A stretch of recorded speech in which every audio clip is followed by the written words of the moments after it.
Good morning students. आज हम BEd second year के विषय अधिगम हेतु आकलन के प्रकरण बुद्धि की विशेषताओं के बारे में अध्ययन करेंगे। गत कक्षा में अपन ने बुद्धि के बारे में अध्ययन किया था कि बुद्धि क्या है।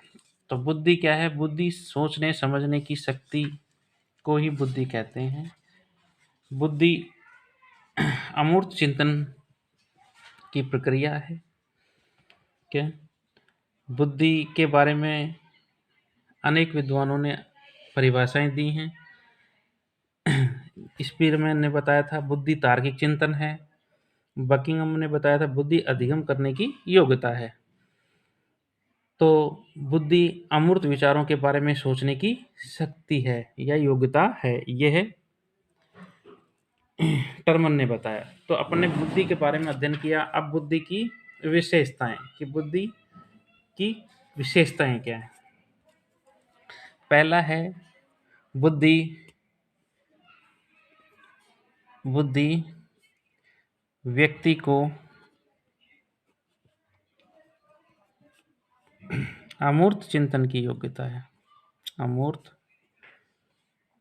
चिंतन की योग्यता है। बुद्धि नवीन परिस्थितियों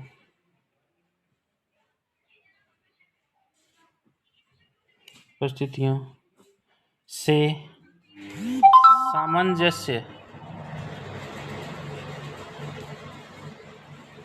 सामंजस्य करने का गुण प्रदान करती है।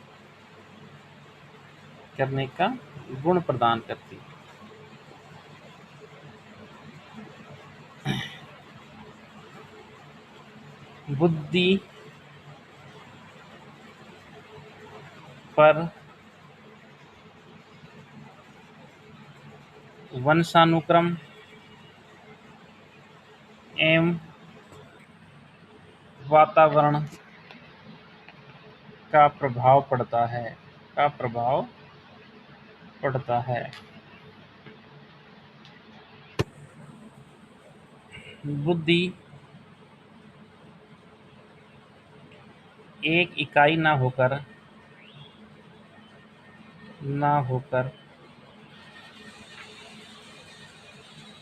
अनेक इकाइयों का समूह है। अनेक इकाइयों का समूह है।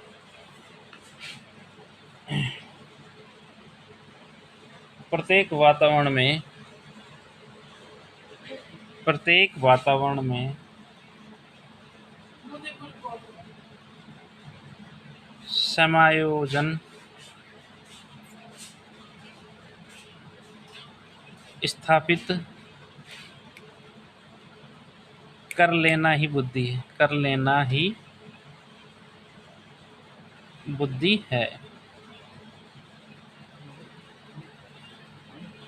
अमूर्त चिंतन की योग्यता ही बुद्धि है। अमूर्त चिंतन करने की योग्यता ही बुद्धि है। नेक्स्ट, अधिगम या सीखने तथा पूर्वानुभवों यानी पहले के अनुभवों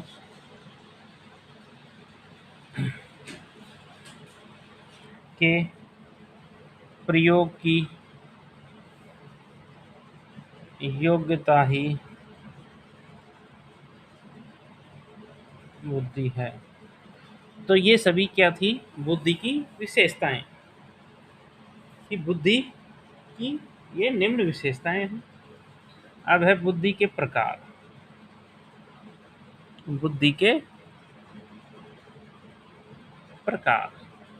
कि बुद्धि कितने प्रकार की होती है। पहली है मूर्त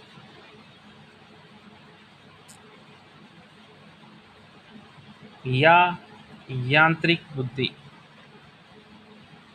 यांत्रिक बुद्धि, या इसे गामक बुद्धि भी गायक बुद्धि भी कहते हैं। गामक।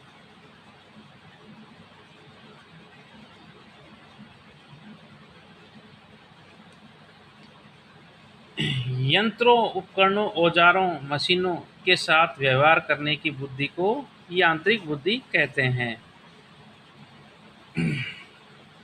यंत्रों,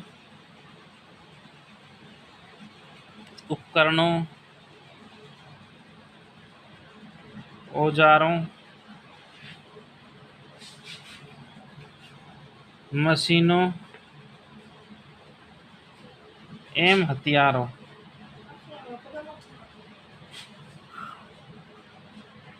के साथ व्यवहार करने की योग्यता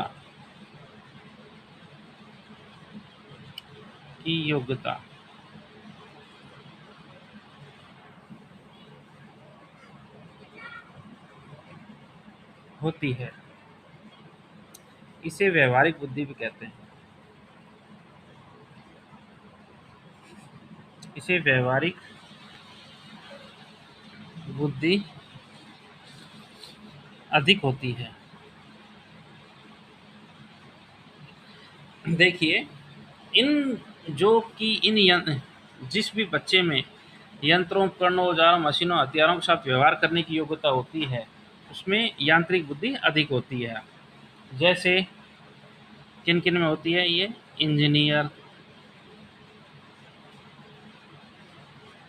इंजीनियर, मैकेनिक व औद्योगिक इकाइयों में काम करने वाले व्यक्ति, इनमें ये बुद्धि अधिक होती है। दूसरी होती है अमूर्त बुद्धि।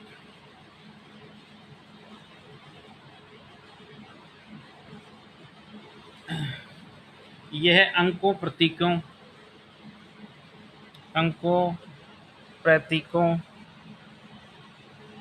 चिन्हों, शब्दों एवं सूचनाओं के साथ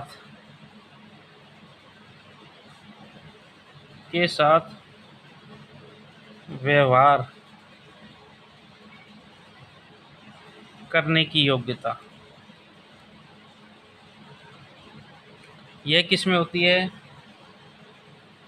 दार्शनिक, वैज्ञानिक, चित्रकार, साहित्यकार, वकील, अध्यापक, ये सभी अमूर्त बुद्धि के उदाहरण हैं।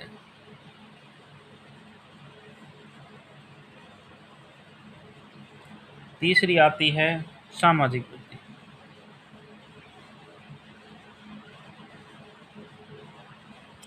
ये व्यक्तियों के साथ संबंध रखने वाले में होती है। जैसे सामाजिक कार्यकर्ता,